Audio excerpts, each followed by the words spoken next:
Hello friends, welcome back to our YouTube channel. आज हम discuss करने वाले हैं जो अभी वार चल रहा है ईरान, इजराइल एंड यूएस, इसके बीच में जो वार चल रहा है और इस वार में ना मार्केट की कंडीशन क्या है और आने वाले कुछ समय में मार्केट क्या करने वाला है। अभी देखिए, अभी जो वार चल रहा है ना लगभग उसको 1 हफ्ते होने वाले हैं और मार्केट का कंडीशन है ना लगभग 2 दिन ना मार्केट में सडन फॉल आया इंडियन मार्केट में, और जो यूएस का मार्केट है उसमें उतना ज़्यादा फॉल नहीं आया। बट आज का अभी का डाउ जोन्स है ना लगभग ना 2% के आसपास डाउन है।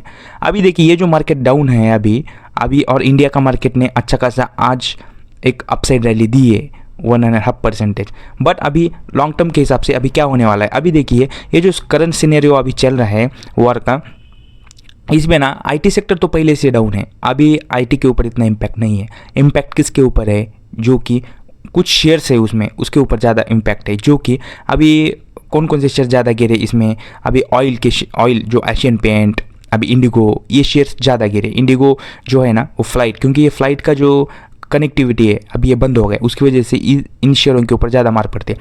और एल&टी टेक्नोलॉजी, ये जो शेयर्स है ना, जब एल&टी ये जो कंपनी है ना, एल&टी क्या करती है, कंस्ट्रक्शन का काम करती है। और जो बहुत बड़े बड़े कंट्री में क्या हुआ है, जैसे कि सऊदी अरेबिया या दुबई, इस कंट्री में, इस देश में क्या हुआ है कि जो एल&टी कंस्ट्रक्शन का बहुत बड़ा हिस्सा है, एल&टी ने बहुत बड़ा कंस्ट्रक्शन किया है, उसकी वजह से एल&टी का शेयर कल के दिन ना 5 to 6% गिरा था। और अभी आने वाले कुछ ऑर्डर भी इसको मिल सकते हैं। बट अभी जो ये शेयर देखे ना तब उसका वैल्यूएशन हाई है, यानी ये जो शेयर्स गिरे हैं ना उसमें वैल्यूएशन अभी भी कुछ भी ये उस लेवल के ऊपर नहीं आए जो कि हम उसको लॉन्ग टर्म के फंडामेंटली ले सकते हैं, उस लेवल के आसपास नहीं आए। जो कौन से स्टॉक्स अभी फंडामेंटल है, जो कि आईटी में कुछ स्टॉक्स है वो अभी फंडामेंटली एक उस बेस के ऊपर आए हैं जो कि अभी लेने के लिए थोड़ा थोड़ा पुरते, पूरा क्वांटिटी भी नहीं। क्यों नहीं पुरता, क्योंकि उसमें अभी भी डिप बाकी है। अभी देखिए एआई का जो चल रहा है उसकी वजह से आईटी शेयर्स गिरे। अभी जो इम्पैक्ट नहीं पड़ा है बट अभी पड़ सकता है, क्योंकि वार अभी लग रहा है कि थोड़ा ज़्यादा चलेगा। उसकी वजह से अभी लोग भी क्या कर रहे हैं, ज़्यादा पैसा इन्वेस्ट नहीं कर रहे, वो देख रहे हैं अभी क्या होने वाला है क्या।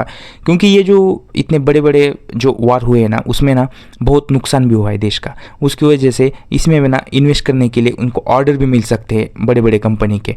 वो जो कंपनी है ना जिसके ऑर्डर उनको मिलते हैं उनके लिए एक अच्छा खासा होने वाला है। बट वो फंडामेंटली उस लेवल के आसपास नहीं है। अभी आपको सोचने का है वो शेयर्स लेने या नहीं लेने। अभी देखो आप ले रहे 2,000 3,000 का शेयर्स, वो डबल होने वाला है क्या? नहीं होने वाला है। अभी जो भी शेयर डबल होगा या 3x 4x 5x या 10x हो सकता है, वैसे शेयर्स लेने के लिए कभी भी बोलते हैं। अभी देखिए पीएसयू सेक्टर्स भी अच्छा खासा गिरा है और आज भी कुछ पीएसयू एक अपसाइड रैली दी है। बट अभी पीएसयू में ना जिसके पी रेशियो ना लगभग 10-15 के आसपास है, वो लेने के लिए पुरते और उसमें डिविडेंड यील्ड ज़्यादा होना चाहिए।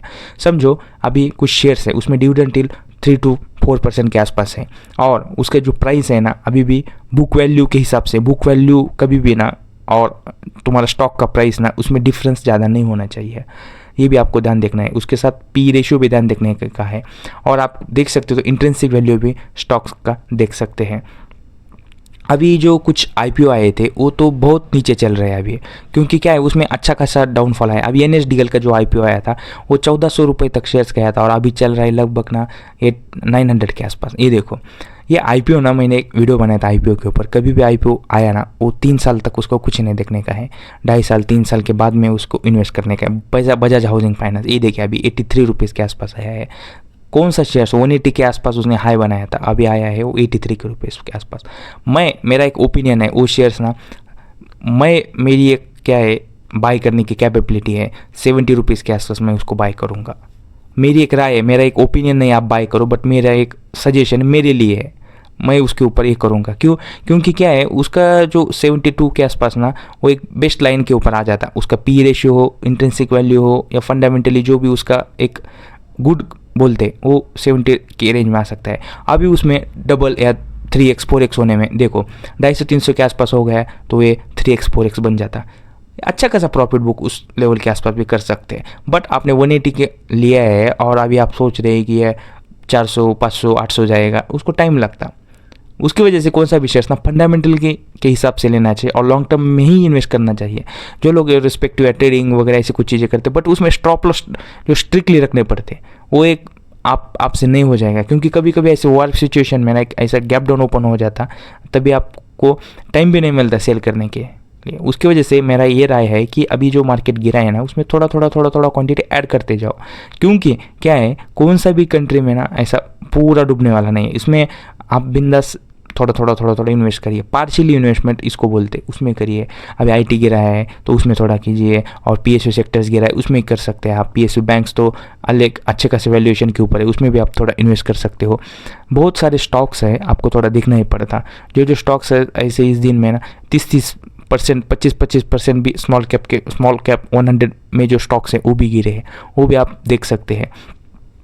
अभी इसमें एक क्या इंपॉर्टेंट बात है, आप कौन सा भी स्टॉक्स ले रहे हैं ना, वो एक दिन में 10% गिरा है, 7% गिरा है, ऐसा देखकर मत बाय कीजिए। क्योंकि क्या है, ये जो गिरते ना, ये उसका वैल्यूएशन उस दिन ड्रॉप हो जाता, बट उस दिन कितना ड्रॉप हो जाता, वो लगभग उसका पी रेशियो 1.5% या उसके हिसाब से गिर सकता है। बट उसमें ना जो भी शेयर्स अभी आईटीसी शेयर्स देखिए, ये 350 के आसपास था और अभी गिरते गिरते 310 को आया है, पता भी नहीं चलता। ये ऐसे स्टॉक्स को ध्यान देखना चाहिए, उसके ऊपर ध्यान रखना चाहिए।